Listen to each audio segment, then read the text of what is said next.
everybody come see us on the Zoom link, and at least that much is working. Yes. Okay. So, this is perfect. This is absolutely perfect for today's topic. So, for all of you that have only been here for the first time, I'm sorry. Did somebody say something? Oh, okay. For the first time, Nicole and I have been doing these Facebook Lives with the intention of sharing some of our experience, like, wow, some of our lifelong experience. And we decided to get together. Okay, I'm so distracted by all of the bells and whistles, and we're going live, and this is happening, and this is happening. Like this is so, and this is also perfect for everything that's going on, because in my human design type, it's like too many things, like narrow focus, narrow focus. And so today we're not doing a presentation. I didn't do my PowerPoint presentation, which is my safety net. That's my security thing. And so I don't have like all my notes. I don't have a guideline. I don't know what I'm supposed to be reading. And part of that is also you can be reading while it's up there. So if I miss something, then you catch it anyway. But now you know the inside. So we started doing this to discuss a program that we're launching together the 1st of September on Labor Day, as a matter of fact.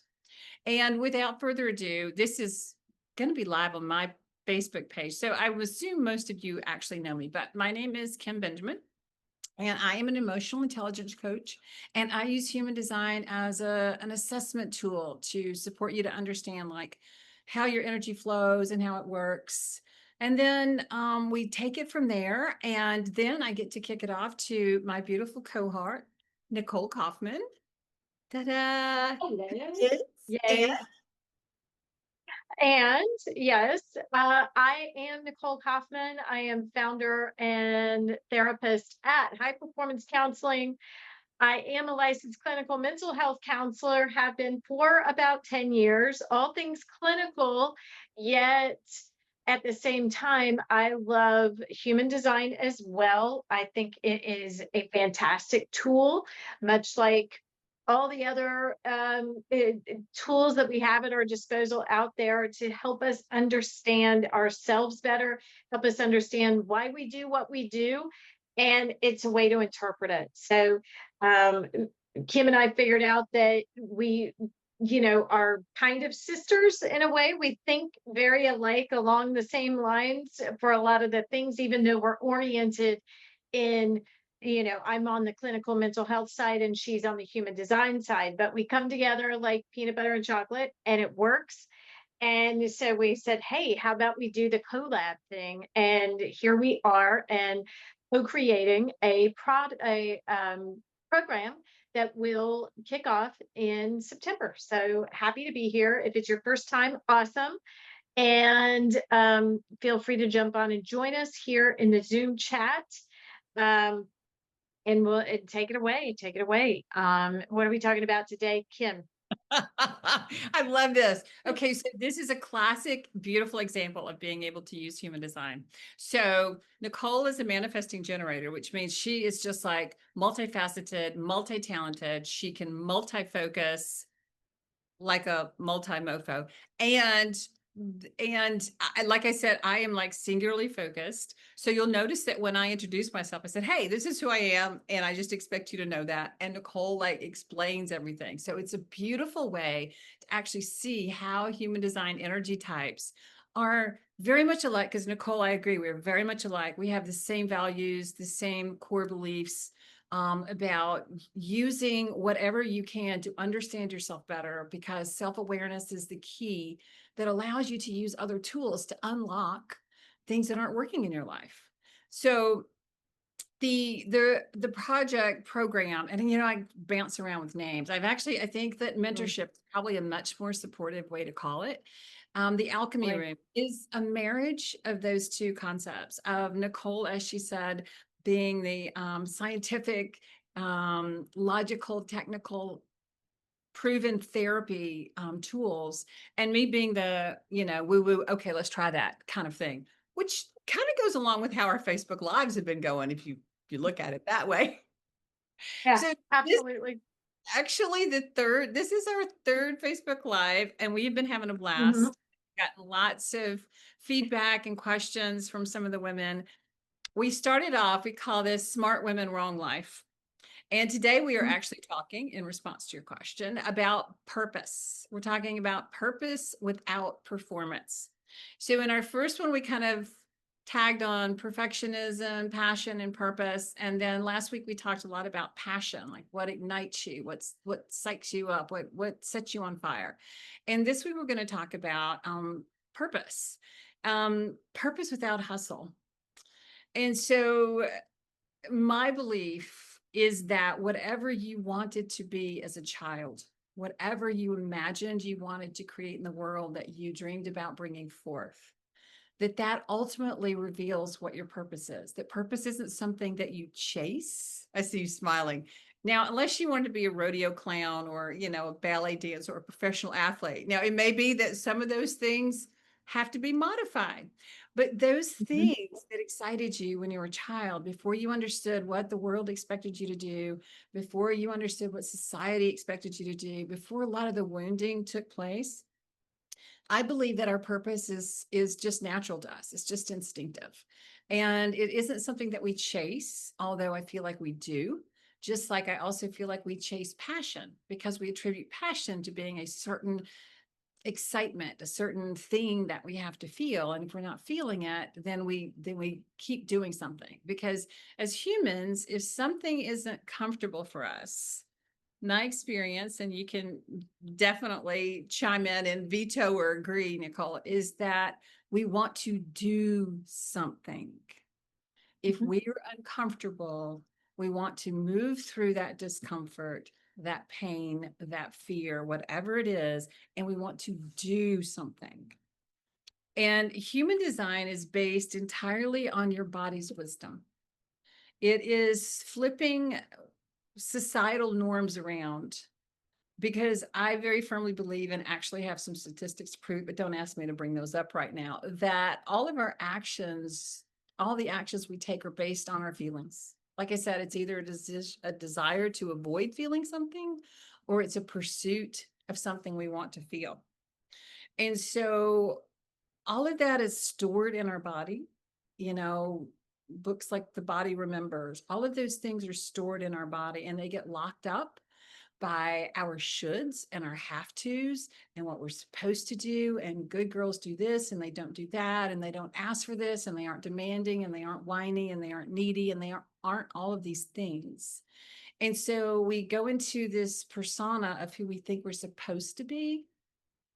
And that's how we kill our passion. And that's how we lose touch with our purpose. So using human design, and there are varying ways that we do that. We use your profile a lot. There are specifics in your profile line that give you some markers. Your specific energy type also will give you direction in that. And then in human design, we have what we call an incarnation cross, which actually brings together energetically, like what calls to you, like what you are innately gifted at. Not to tell you who you are, but just to offer you some insight to go inside, to find that voice inside, to reconnect with your body and see if that's true or false. See if that voice, your voice, is heard more loudly than the voices on the outside, the voices of wounding, the voices of shoulds, the voices of rules, the voices of who you're supposed to be. And that is pretty much how human design focuses. It can be a very complicated system, but if you just remember that basically the purpose of human design is self-awareness, it's a tool like anything else. Doesn't put you in a box. It's not going to tell you who to be. It's not going to tell you what next step to take, but it does give you a foundation to compare, to see what resonates and what doesn't. So that then, and that's the purpose of the alchemy room, is to be able to use tools that are specific to your needs, to be able to meet you where you are, as opposed to trying to put you in a box or create a format where you go through this step-by-step process and it may not be what you need. For example, in generator types, you have a defined sacral center, like Nicole is a manifesting generator. I'm a manifestor. I don't have a defined sacral center.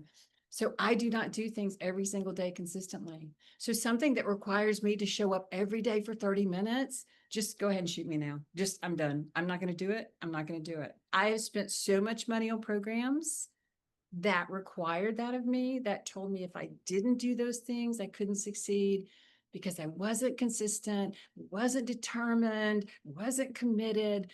And so all I did was leave those programs with shame until I understood that, no, that's not how my energy works. When I'm on, I can do all the work that a lot of people take a month to do in a day. I can do that, but then I collapse. It is not within my energetic framework. And this was such a relief to me to finally discover this in my almost 60s when I discovered it. So that's just one aspect and what we're working on and what we created in the alchemy room to be able to support you, to give you the tools and things to tap back into the purpose that's already there, not something you have to go after. Okay. So the flip side of that same coin, right? So let's talk about, purpose from a psychological standpoint or from a mental health standpoint, right? So, and this is where Kim and I bounce off each other. You know, there's no behavior, right, without some sort of payoff.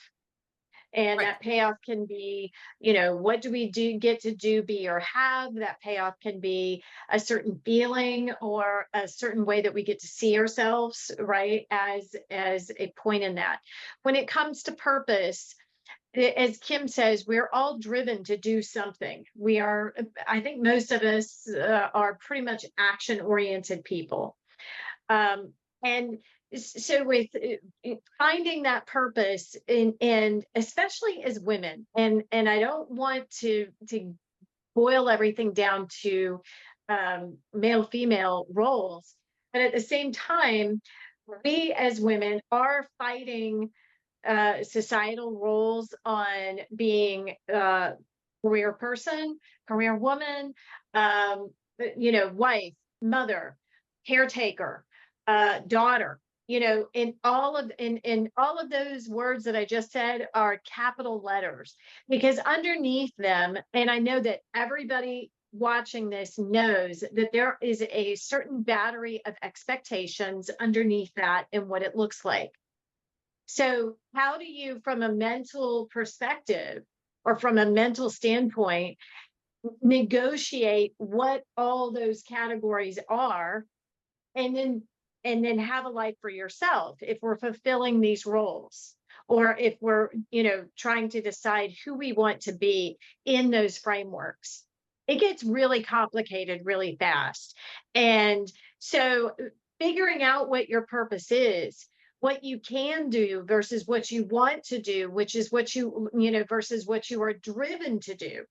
Mhm. No, and how do we do all of that? Especially if we're, bringing on family priorities and kid priorities into the scene. This is tough. I mean, and I've had clients in tears saying, I went to school and I was supposed to do XYZ and I can do it.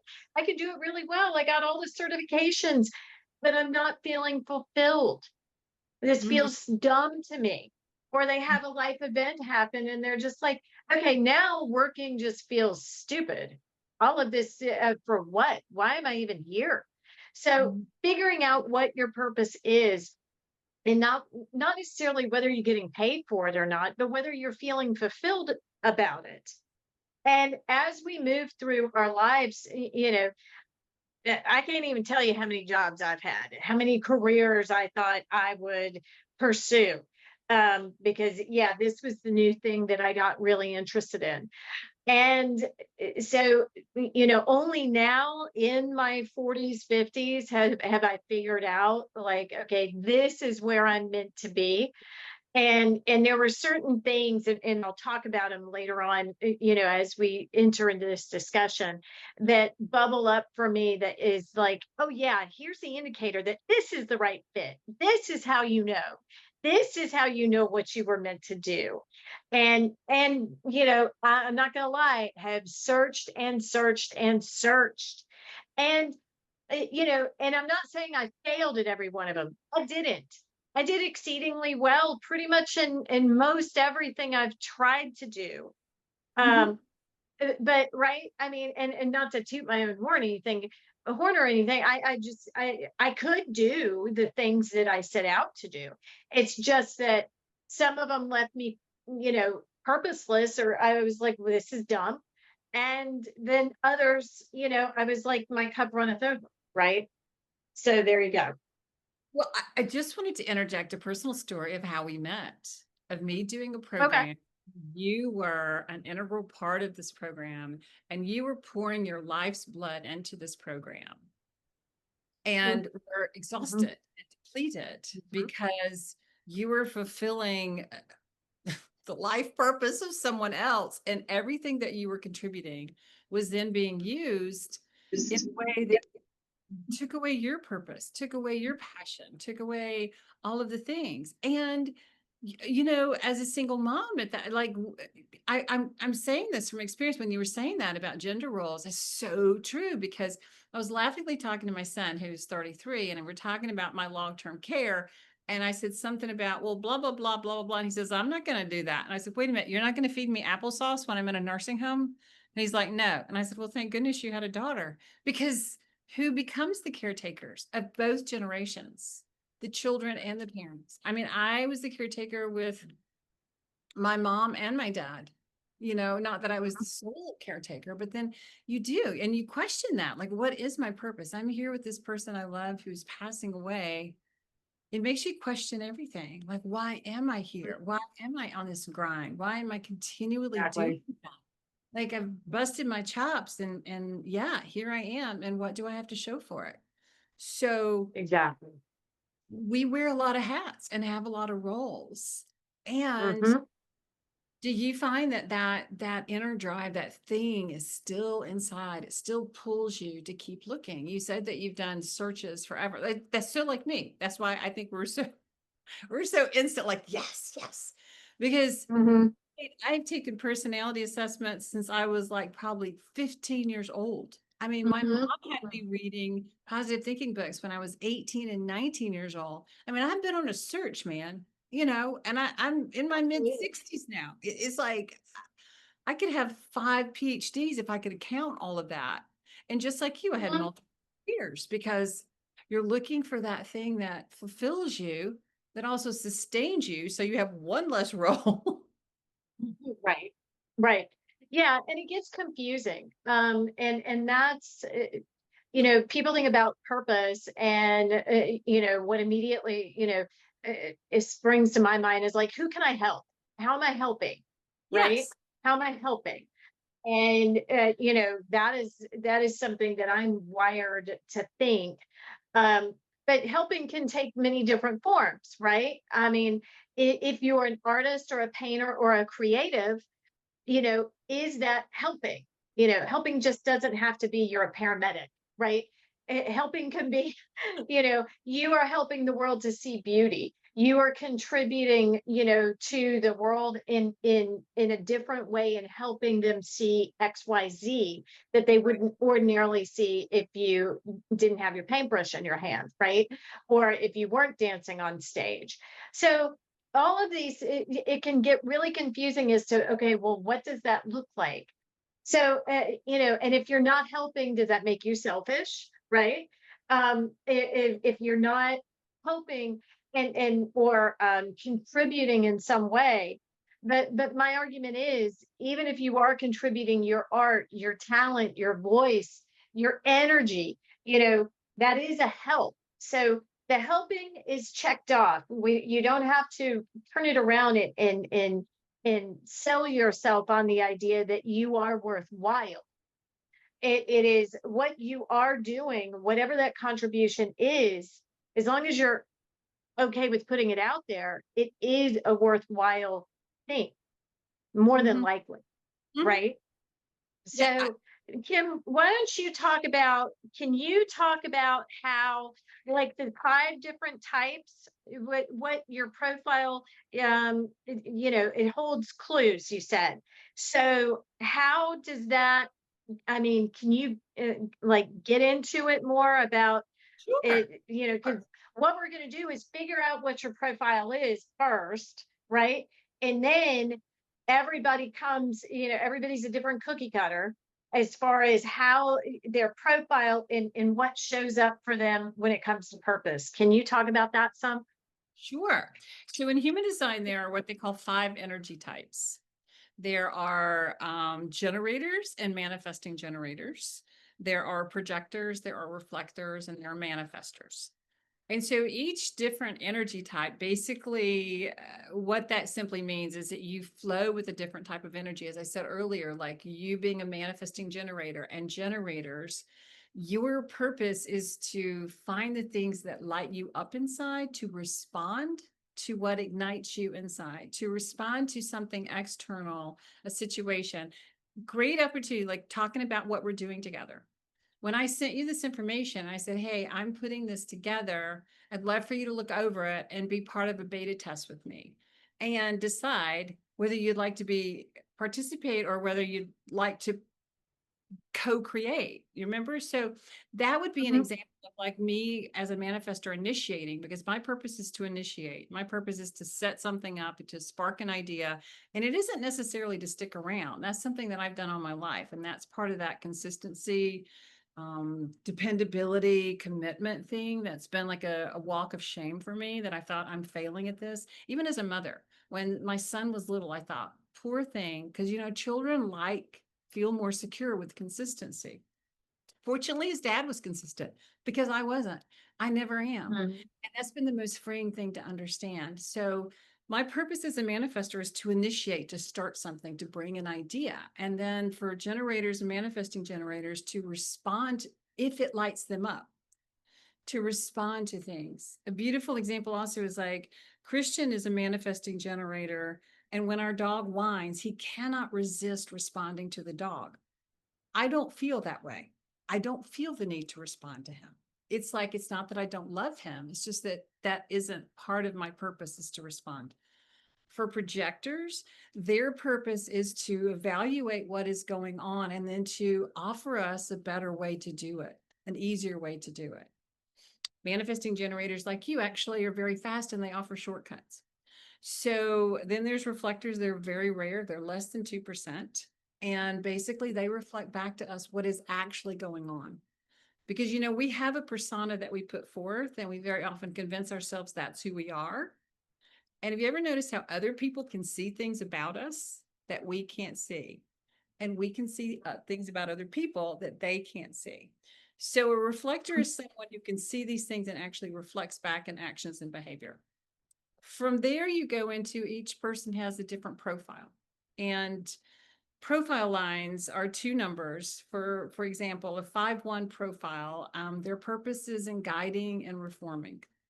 If you have a 2-4 profile, so you can have any of these profile numbers along with any one of your energy types, which is how it really supports you to begin to put the little pieces together. Your profile 3-5, because you're a 3-5 profile, I believe, right? Yes. Yeah, I believe. Yeah, yeah, yeah. So Uh-huh. you're 3-5. So part of your purpose when you talk about helping is in experimenting and transformation. So when you talk about helping people and you talk about the different jobs that you explored in, you were always looking for a desire to meet that desire to help and support. And that was beautiful what you shared. We very often don't Mhm. see art or beauty as a contribution.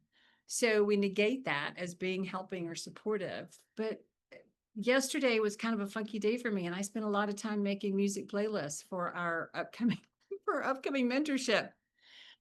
Without that music, I mean, like they've done tons of studies on how music moves you. That's a part of beauty. So understanding that presence. Someone who has a 6-2 profile, their purpose may be in modeling and mentoring. So they're what they call role models. So they're here to take things in and to absorb them and then to basically step up as a role model. From there, if you go into your incarnation cross, it gives you more introspection into exactly how you might meet your purpose. But there are like 167 of those, and I don't have any information off the top of my head to answer All that. good. But yours, I remember that your incarnation cross was about gathering and being a leader or director for the resources of the community, educating, taking information. So if you look at your life, your profile is all about exploration, all the things that you've done. So here's a question. Do you feel like any of the things that you've done in your life, career-wise, any of the choices you've made have been a mistake? No, no. And I say that because definitely just to reiterate, those folks who know me also know that I came to being a therapist later in life. So I wasn't a therapist until my 40s. But everything I did up until here, career wise, informed me somehow. It gave me experience somehow, and I brought all of that here. It's all helped. You know, even Zumba. I got certified to be a Zumba instructor, right? That helped. What else? I worked for passion parties for a little while. I sold sex toys. Um, I love that. as a side hustle. Yeah, as a side hustle, it was a multi-level marketing gig. I did that as a side hustle for a little while. That informed so much. I mean, it's so weird that, everything that I thought at the time was just tangential was actually, it dovetailed, it all roads led here eventually. So, the idea that it'll make sense eventually, it has, absolutely. So I think this is a beautiful opportunity because I feel like, and I want to invite you to share that in the alchemy room. That's one thing that I feel very strongly about. And I think that, we have this goal is for women to understand wherever you are right now, it is not the end of it's not the end of the line. You haven't reached I don't that know. where, oh my Hmm. gosh, you can't do it again. Now, like I said, if your dream as a child was to be a professional athlete or prima donna for the Bolshoi ballet, then maybe, maybe that's a little, but it's to explain that like everything that, and this is a big part of human design, is understanding that all of those things inside of you that you feel called to do, that you have the gifts and the talents to do them. And it also doesn't mean, for example, as a manifesting generator, and especially with your 3-5 profile, it is essential for you to try and experiment with things. It does not mean that you have to make a career out of it. I can't wait until we get to the energy and intimacy module of this program, however, because I'm going to let you talk about your sex toy selling operation.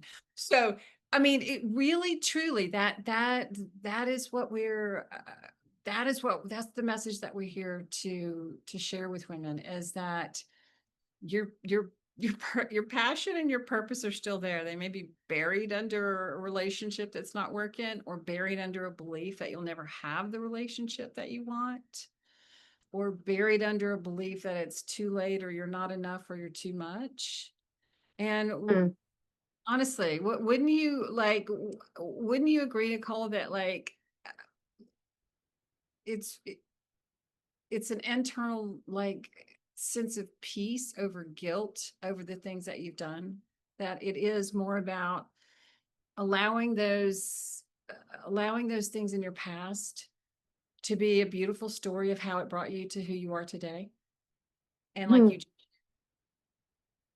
Yeah, being able to let go of the idea that um, I should be further ahead now.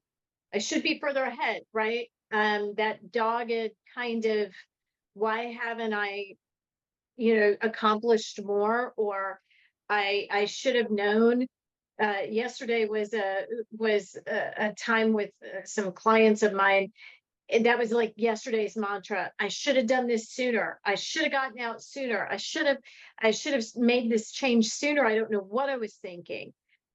And the Buddhists would say, okay, easy. And or Nicole says, lighten up, Francis. Okay, right. lighten up on yourself, right? That's what Nicole says. And because you weren't ready. You just weren't ready. You had to go through it in order to be ready to make the change. And it's all unfolded as it's supposed to. Exactly. And arriving at that purpose or arriving at that decision to pivot in your life or make a badly needed change, it it you just weren't ready, and it's okay. But everything is now informing what you're doing forward. It wasn't all for naught. It wasn't just a fool's errand, or, oh, your life is full of folly. Use all your British sayings, right, to make it sound silly. But it's not, right? Yeah, I like, nothing's ever lost, right? And I'm going to let you, your key phrase that you said about purpose. Go ahead. I like it said in your voice. It sounds nicer when you say it Okay, wait, out loud. remind me what I said, because see, for me, it's like, okay, I said Purpose it. isn't found. Key phrase. Purpose isn't found. It's remembered. Exactly. It's never left us. It's always been there. And I was just Mhm. about to ask you a question too, because when you were describing perfectly when purpose becomes pressure. So Exactly. what I do through the tool of human design is to bring an awareness to why some of these things. I know we talked about why not being a good question, but as like, what is in your background? What is in your expectation? What is in your conditioning? What is in your wounding? What is showing up that is contrary to truly what your body is trying to tell you? And so the goal is, yes, to remember what your purpose is. And that requires us to slow down, to be at peace, to be calm with where we are and accept, as you said, it's all perfect. It's all unfolding exactly as it should. And that avoidance, that desire to avoid that discomfort, imagining that we should be somewhere that we're not, that we should be further ahead, is simply a Hmm. pressure that we're putting on ourselves to meet whose expectation? Whose? Hmm. Yeah, that and therein lies the get, right? So with your permission, I'll dive into the psych side of this a little bit, for sure. So when we talk about purpose in the therapist's office or from a clinicianal or a clinical standpoint, all sorts of buzzwords come up, right? With you know, purpose equals productivity equals sacrifice for a lot of women. And that can sound something like this. I have to be in the gym and I have to eat this and I have to get this done or check these boxes off during the day in order to feel like I have some purpose. My purpose is to keep the household running, keep the kids in line, keep everybody rolling, right? And I'll work out later. I'll eat, later on, or I'll just grab something because this is more important. And so that productivity or that checking the boxes, that is my purpose, Mm-hmm. right? But then, where does that stem from? The caretaking drive, perhaps, right? Or that's what you do. You're the woman of the house. You're supposed to keep it all together at home. Yeah, I just want to And I'm yeah, sorry, I didn't mean to step on you, no, but go. I used to have an exercise I did with my clients where they got to give me a description of who they were without using any role adjectives. Impossible. Right. So go ahead. I didn't mean to, but when you were talking about, like, when you're defining purpose as something you do as opposed to who you are, it's Exactly. lost because Yeah. go ahead. I'm sorry. I just Well, can't more than because it's just like it's so true. It's that yeah. pushing. Well, it's almost dichotomous because we're so busy doing rather than, you know, feeling our way through it, or showing up as in purpose is worthy, rather than we have to prove that it's worthy. You know, we have to sell ourselves on, or sell other people, you know, that I'm worth it, right? Hire me because I'm worth it.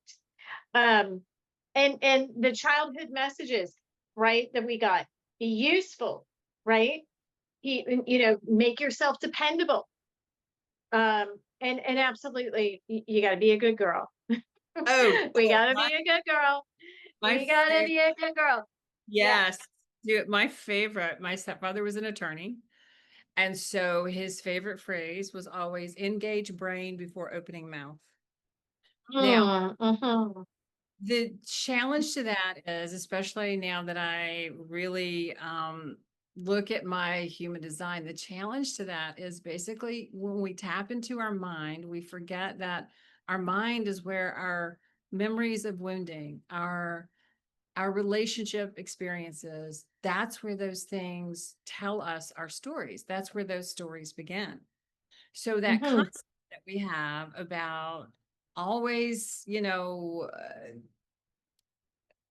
like mindset work is essential for me. It's like once you understand more of who you are, it gives you a direction to look in where those things have created patterns in your life or triggers in your life. Because Oh, yeah. if you're not allowed to speak freely, whether it makes sense or whether it's logical or not, imagine how shut down you become.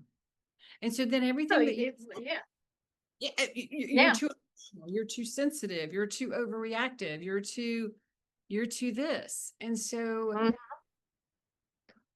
imagine how that distorts your purpose in life if you're suddenly, yeah, go ahead. No question. No question. And so, you know, we look at, you know, what did you have to do inside of your family structure, whatever that took, your family of origin? What was your role in that?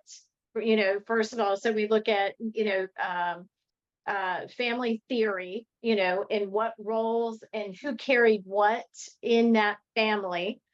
Um, and also, you know, if you had any trauma from 0 to 18, trauma can take form of a little t trauma, as in, you know, getting bullied, or, you know, uh, gosh, not getting picked for the team, or big T trauma, major, you know, sexual trauma, abuse trauma, adverse childhood experience type trauma.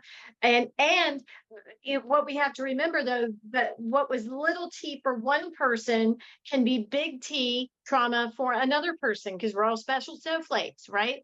So what seemed minimal can be massive. You know, it just depends on the human being. So, you know, that can shape us in, you know, how did we get through it? How did we survive that? What sort Yeah. of coping mechanisms or skills or behaviors did we display or adopt in order to manage that dysregulation? And how is that being carried through now into adulthood? Because I can guarantee you that you have. Okay, it has. In some way, shape, or form, unless you've done the work, capital W. Um, and if you've done the work, you know, then you can manage your trauma. It never goes away completely, Right. but it doesn't have to define you, right? So we can kind of set that on a separate burner, right, in our minds, as far as, okay, this is stuff that will come up, but it can percolate over here in its own pot and not spill over into the rest of our lives, kind of tainting everything. And you Right. hear that from a lot of people. Well, you know, my past childhood trauma, and that's why I'm a hot mess express, right? And I flip and hate that. I hate it. I don't want, you know, first of all, you know, that's just an excuse, you know, and oh, you're minimizing trauma. You are absolutely right. Yes, I am, because it doesn't deserve that much space in your life. All right. Thank you. It does. Thank you. It does I, not. All right. thank you. Great. So, Yeah. yeah. being able to rebuild your identity post-trauma. That's what I'm all about. If you want to sit there and you want to have a pity party for yourself and my trauma this, and this is what it did to me, and this is how it changed my personality.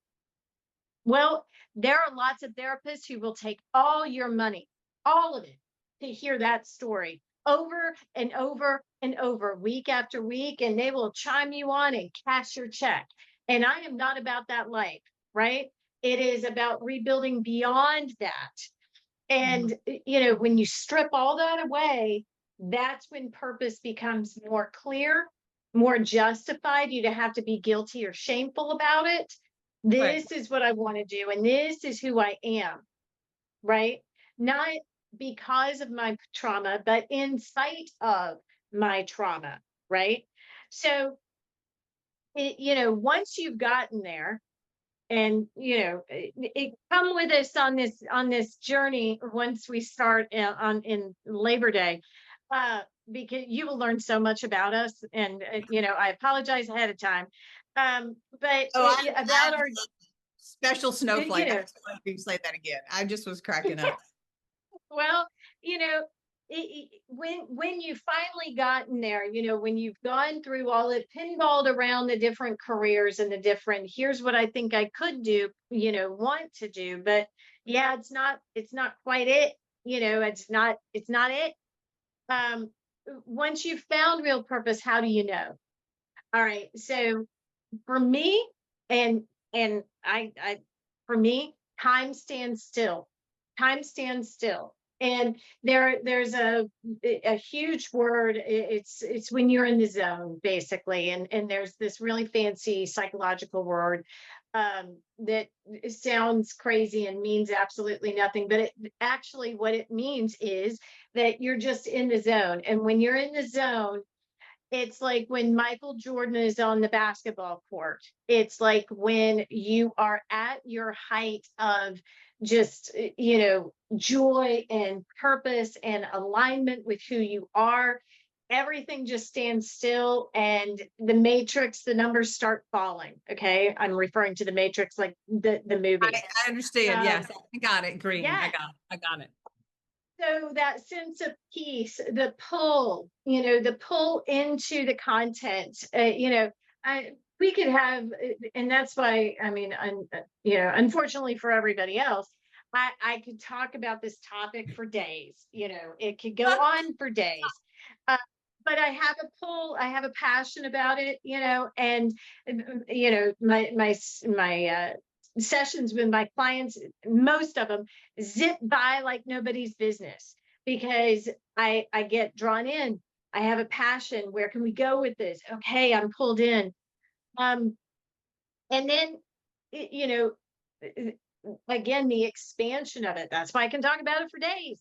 Because let's just keep riffing and going and go further and go further. Not to talk it to death, because again, I want to keep you in therapy forever. We got to get somewhere, but we can expand it. This, we can really fully own this. Not be like, well, you got some real trauma there. Don't know if we want to go there today. We can sit in it. We can expand in it, and it's okay, right? We don't have to be afraid or tiptoe around it. Right. We can, because it's our feelings, and how they inform our behavior. If you don't feel the feelings, then you're getting ready to be your feelings bitch. I hate to say that. But you got to Oh my feel them. gosh, Sorry for yeah. if there are kids in the room, sorry, but your feelings will manage you if you don't manage your feelings. So, but we can get there. We can get there. Got happy face emojis. Yes. I just wanted to add, there's so many things. You're so great. First, who on the face of the planet that is, I don't know, 20 years old can say they don't have some type of trauma from their childhood? Because Everybody. Big T for some is little t for others. Little t for some is big T. It depends on who you are. And yes, absolutely. I hate to interrupt with that. The happy face, I just had to, you're just cracking me up. Yes, So purpose in human design, we consider that when you're in the flow, when it feels effortless. You use Mhm. time standing still. You used at your best peak performance. When we talk about something that you were doing and as time stands still, because you're just it's not a struggle. It's not in human design, we have what we call signatures, which for a manifestor, it means I feel peaceful inside. For Mm. for you, for Manny Gens, it means that you have a sense of peace and a sense of satisfaction. For generators, it's Mhm. satisfaction. For projectors, it is success. So it's slightly different for each one, how we experience it, but it is that, yeah, okay, this is great. Mhm. This is Mhm. like, life is serendipitous. And I just wanted to add, like, it sounds like I want to say a reality bending concept, but the truth is that nothing outside of your life necessarily has to change for you to Right. find a place. Like you said, you don't want to stay. Your trauma is not the reason that's stopping you. There's pain and wounding, and that's what we get to move through, because that is not going to take you where you want to go. So Mhm. learn to, like everything that you just said, you learn to manage not everything around you, but yourself. Yeah. And, I grew up, um, you know, you had to be productive in the house. If you were sitting on a couch watching TV or there was always something to do. You didn't say And, you were or you, bored. that, yeah, you should, yeah, you can't be bored. Knows that. There's something you should be doing, right? There was always a should, in our household, that there's something you could be doing besides watching TV. And this ran very counter to, mine tuning into all my children every day or guiding light. I was a big soap opera girl way back in the day, which warped me in untold ways, but it did. And the idea that I was so hooked on these shows, right, as a teenager, um, what was my purpose? What was I even doing by fulfilling that, right? So it's hard, So what did I carry from that? Well, life has been a protracted game of capture the flag, right? It's like, gotta get there. I'm going, and trying to racing forward as fast as I can after what the hell if I know, but we're going, because we got to be predictable, we got to be moving. And so that, to slow down, who's Right. slowing down, right? Oh, no, no. But then what will slow you down? Oh, your health will slow you down, Missy. Your health will slow you down in a heartbeat. So, and it's that, oh, I'm okay. I've had a cough for a few months, but whatevs. Uh, Hello, right? How do we listen to ourselves and get beyond this, you know, uh, you keep striving but never arriving kind of destination addiction, finding my purpose. I'm on the search, and are we again lauded for that? It looks really busy, right? It's we're all busy. It looks really busy. I'm busy finding my purpose. I'm busy discovering. I'm busy grinding. Um, and yeah, purpose becomes pressure. I should be doing more. Um, but it's not about that. It's that quiet understanding, that quiet, yeah, and I'm enough. That I don't have to, oh, how could you think that you're enough? You're female. You have to buy another cosmetic, or you have to, buy another type of clothes so that you can look or be, to the standard or enough, right? And So so getting rid of all that voice, getting rid of all that, and this is where the therapist part comes in. Whose voice is it? Whose voice is it that's telling you that? Whose voice in your head? Is that your voice? Is that a caretaker's voice? Is that a parent's voice? Is that a teacher's voice from the past? Whose voice is saying all of those things about what you could, should, or ought to be doing? And what does that mean? So, oh yeah.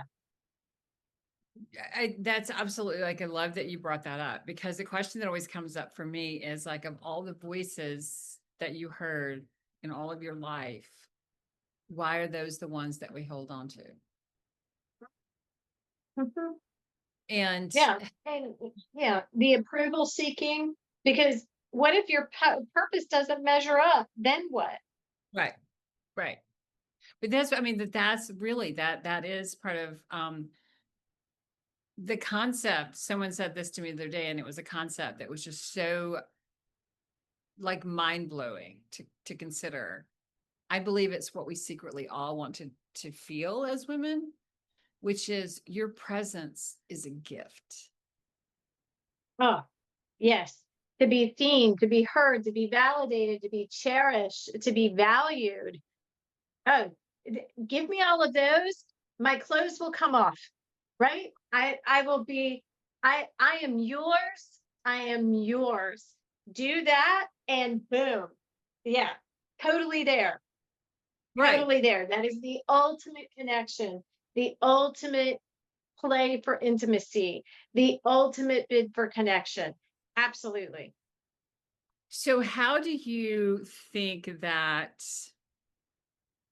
because we've been talking about perfectionism, passion, and today about purpose, with the intention of supporting women to see how these things are intertwined and how they Mhm. impact. So just off the cuff, I love the fact that you said, okay, give me those things and all my clothes are off. I am yours. I am yours. I'm yours. Which brings Mhm. me automatically back to the sense of passion and intimacy and sex and all those fabulous things. I mean, I wrote a blog not too long ago called "Do You Want to Have an Outlander Love?" I don't know if you guys have seen Outlander, but OMG. Right. Just do you want like that guy? Just, yes, please come in here. I'm quite self-sufficient, but please come in here. And so to be that person, to be clear in that, where she never backed down, she never stopped fighting, she was never dependent, but he gave her those things. And like you said, when your clothes come off, so that's back to passion. So what do you feel like we do to ourselves that gets in the way of reaching that? Like, we're talking about our purpose, but I believe that they're all intertwined. I believe it's like, it's like a Mhm. 3-chord strand. How do we, I don't know. What would you say to women about how to become that person that attracts that feels like it's enough, so that other person in your life becomes those things that you're hoping that he will be? I know it's a We will convolution. be. That's okay. No, I like convoluted questions. We're good. So a few things come to mind. It- and it kind of speaks to roles in a way, but I think we've been sold a bill of goods on this fierce independence type of persona that we're supposed to have as educated women. Um, and goal directed, independent, action oriented women can be independent all day long. It's actually easy for us, Mhm. right? But, and this is a but, not an and, but you must be open to receiving, open to asking for what you need, open to, that tender side of you, The right? feminine side. That can receive. The Say that I'm sorry, again. the feminine Yeah. side. Feminine part The of whole feminine side. yeah. We lose. And Yeah. yeah, when people lose that, when people feel like they've got to have their armor on all the time, and believe me, I mean, I was a single mom for years and years and years. Um, yeah, I mean, I felt like I was, you know, in the jungle with the machete doing it all myself. And I was for the most part. I mean, uh, and I could do it. And I had such a longing for connection. I wanted a relationship so, so badly, right? Mhm. Um, and to be seen, you know, for that. So I think, you know, being open to receiving is a big thing, but also asking for what you need. We as highly agreeable people, or what we would call people pleasers, sometimes we want to make sure everybody else is taken care of, and our needs, well, they're not so important, we'll take care of those later, whatever. Oh, what do you want to eat? Whatever you're into, whatever you want is fine. It's the argument every single night, right? What do you want for dinner? Oh, whatever you want, that's fine. I'll, you know, I'll eat a crap sandwich, but you know, doesn't matter. That's fine. If that's what you want, it's all good.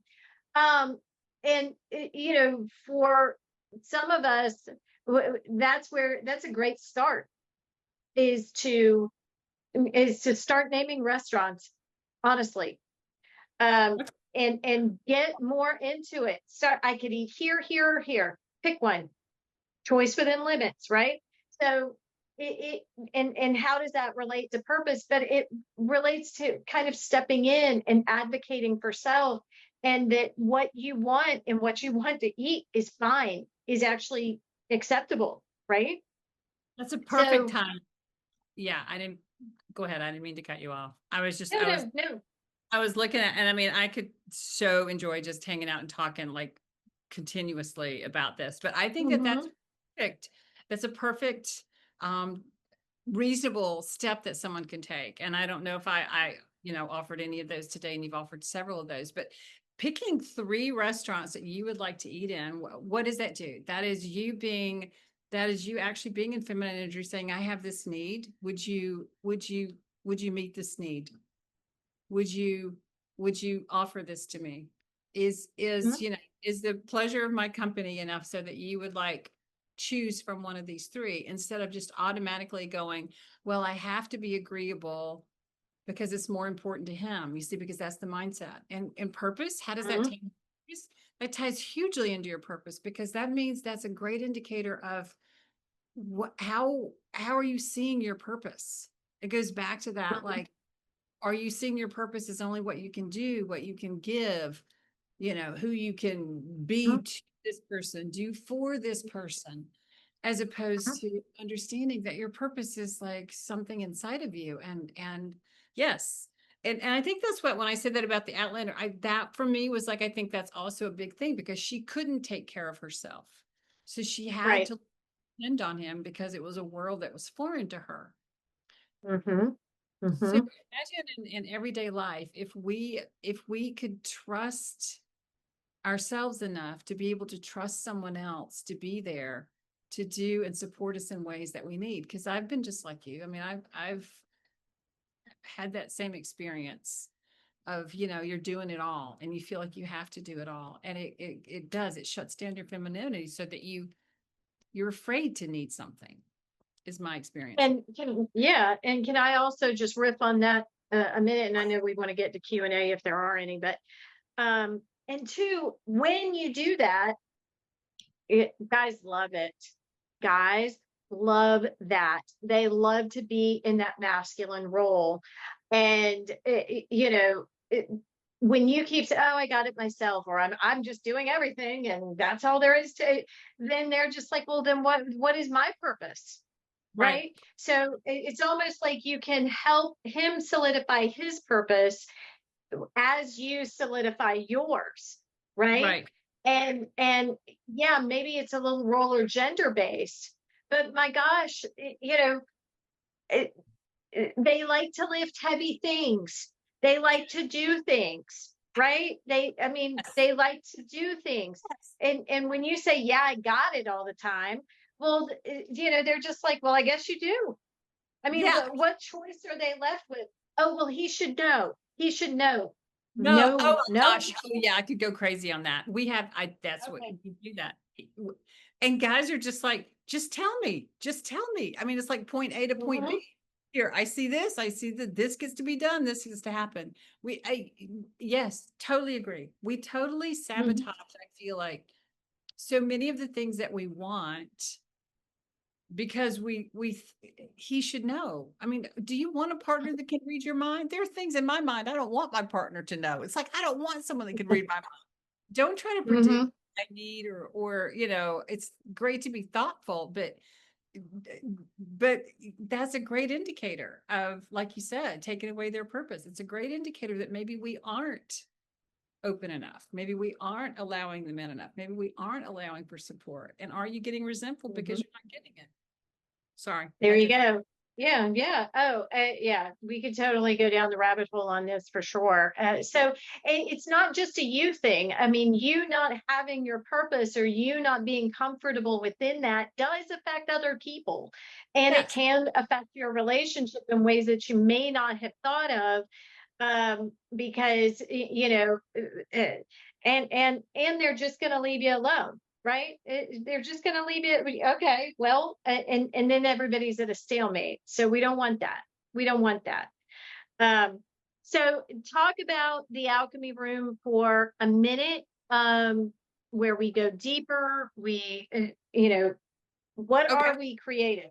What are we creating? What are we creating? What are we? Just tell So us, yeah, we still don't, we still, the information page about it is still not completed. I'm still working on that because as I said, if you were here last week, we got some feedback and it was really, really supportive again in making this something that is very personalized, that is not a generic program. The alchemy was actually, it's actually a 12-week program with an additional like 9 months of support. And so what we do is we have 12 modules where we actually go through many of these different processes. Like we've been hitting on passion and purpose as far as a generalized overview, but we really go into how we do that individually with you. So we have small pod groups. There also is a membership site. So there is community within the membership site, but you get to see Nicole and I in person every month, multiple times. Like I said, I don't have all the details down yet, but there's a 12-month module process. And I mean, 12 week. And then after that 12 weeks, then after that 12 weeks, there's more support. So you're going to leave there with basically like a 90-day plan on where you're going. But the support continues beyond that because we're interested in sharing these concepts with you. But a lot of this you're going to know. What we're more interested in is talking to you personally about where you are and allowing these tools to meet you where you are, and then giving you the support that allows you to adapt these tools into your life, into practical everyday life, so that you begin to change your relationship. And I'm just going to say that it always begins with the relationship that you have with yourself. So we're all about, Nicole says she's great. I'm not the therapist for you. We're all about telling the truth. We're all about being in what we call responsibility for our lives and understanding there's no judgment or guilt or shame. And then we're like, okay, let's go. Where are we going to go from here? And the first place you get to do that is by having compassion with yourself. Okay. And you're very good at absolutely. the details. I'm not. So anything that you want to add that I left out, please do Well, that. and basically, yeah, we're going to have three options, and a fully digital, just buy the digital and go.